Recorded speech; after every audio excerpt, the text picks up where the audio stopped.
దేవుణ్ణి ప్రమోట్ చేస్తారండి. నాకు అదో దౌర్భాగ్యం. చాలా మంది ఏంటంటే ఇప్పుడు కృష్ణుడు Krishna says Krishna is God. Okay, కృష్ణుడు ఓకే, నువ్వు కృష్ణ తత్వం కదా ప్రచారం చేయాలి. కృష్ణుని ప్రచారం చేస్తావేంటి? ఆయనకి ఎందుకు రా ప్రచారం? ఆయన మహాజ్ఞాని. నువ్వు కృష్ణుడిని కాదు ప్రచారం చేయాల్సింది, కృష్ణుడిలో ఉన్న తత్వాన్ని మనం ప్రచారం చేయాలి, ధర్మాన్ని ప్రచారం చేయాలి. ఈ రోజు రాముడికి దండం పెట్టుకొని వాళ్ళ తమ్ముడి మీద కేసు గెలవాలని బయటకు వెళ్తూ ఉంటారు. నీకు రామతత్వం ఏంటో నీకు తెలియదు. రాముడినే దండం పెట్టుకుంటున్నప్పుడు వాళ్ళ తమ్ముడి మీద కేసు గెలవాలని రాముడిని ఎలా కోరుకుంటాడు? అంటే నీకు అన్నదమ్ములు అనుబంధం వేస్ట్. ఇప్పుడు మరి లక్ష్మణుడు వాళ్ళ భార్య ఎంత గ్రేటు, వాళ్ళ తల్లి ఎంత గ్రేటు, ఆవిడ ఎంత బాగా చెప్పింది ఆవిడ. ఇవన్నీ వదిలేస్తారండి. దాంట్లో మ్యాజిక్స్ పట్టుకుంటారు. కథల్లో ఉన్న మ్యాజిక్స్ని పట్టుకొని మీకు ఈ ఫలితం ఉందనుకుంటే ఆ దేవుడి దగ్గరికి వెళ్తారు. ఆ ఫలితం లేకపోతే ఆ దేవుడి దగ్గరికి వెళ్ళరు. నా వరకు నేను దేవుడిని ఎలా చూస్తానని చెప్పానంటే, నేను ప్రతిరోజు దీపం వెలిగించుకుంటాను. మా ఇంట్లో ఇలా జరిగిన తర్వాత కూడా నేను వెలిగించకుండా మా పిల్లల చేత వెలిగింతాను వచ్చి. నాకు ఆ దేవుడి గుడిలో దీపం వెలగాలి. కొన్ని నన్ను వెలిగించద్దన్నారు 11 రోజులు, 12 రోజులు నేనే వెలిగించుకున్నాను. శ్మశాన వైరాగ్యం గట్టిగా పట్టిందా మీకు? బాగానే. అంటే శ్మశాన వైరాగ్యం అనేది చిన్నపిల్లల నుంచి ఉండాలని నా ఇది. చాలా మంది ఏమనుకుంటారు, వైరాగ్యం అంటే అన్ని అనుభవించేసిన తర్వాత ఫైనల్ గా వచ్చేది అనుకుంటారు. అది కాదు వైరాగ్యం అంటే. వైరాగ్యం అంటే నువ్వు ఎక్కడ ఆపాలో తెలిసేదే వైరాగ్యం. ఎంత తిన్నుంటే ఎంత తింటాం వైరాగ్యం. అంటే ఎంత తినాలి, అన్ని డబ్బులు ఉంటే ఎంత ఖర్చు పెట్టుకోవాలనేది వైరాగ్యం, అన్ని బట్టలున్నా ఎంత వేసుకోవాలనేది వైరాగ్యం. అందుకని ఏంటంటే వైరాగ్యం ఈజ్ నథింగ్ బట్ నువ్వు ఎంత కంట్రోల్లో ఉండాలని చెప్పేదే వైరాగ్యం. అంతేగాని 60 ఏళ్ళు 70 ఏళ్ళు శుభ్రంగా అనుభవించేసిన తర్వాత ఇంకేముందిలే అనుకునేది వైరాగ్యం కాదు.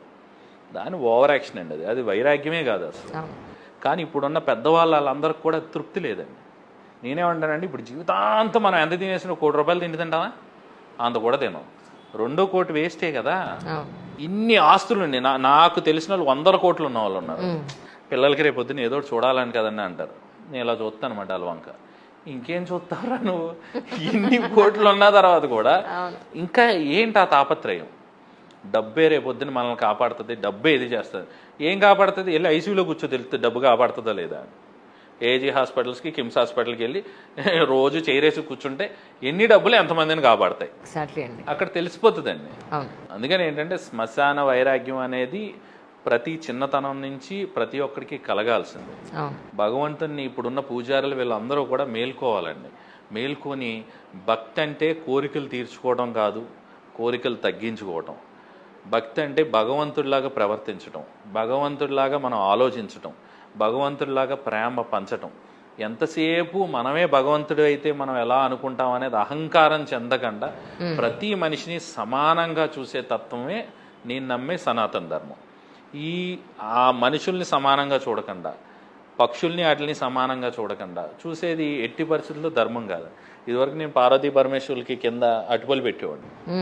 పెట్టినప్పుడు అది ఏయో చీమలు పట్టేసి వీళ్ళని అరిచేసేవాడిని. తినచ్చు కదా, చీమలు పట్టేస్తున్నాయి, అన్ని పట్టేస్తున్నాయి, వేస్ట్ అయిపోతున్నాయి. చీమలు కూడా తింటున్నాయి. తర్వాత ఏంటంటే పురుగులు తింటున్నాయి, పులు తిన్నాయి. కానీ ఎవాల్వ్ అవుతూ ఉంటారండి, ఎవాల్వ్ అవుతూ ఉంటాం.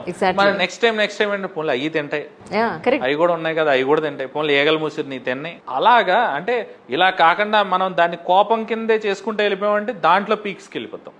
అందుకని ఏంటంటే తత్వాలు తెలుసుకోండి. రామతత్వం ఏంటి? ఎందుకంటే రాముడు చేసిన ధర్మం కృష్ణుడి దగ్గర లేదండి. రాముడు ఏకపత్ని వ్రతుడు, కృష్ణుడు కాదే.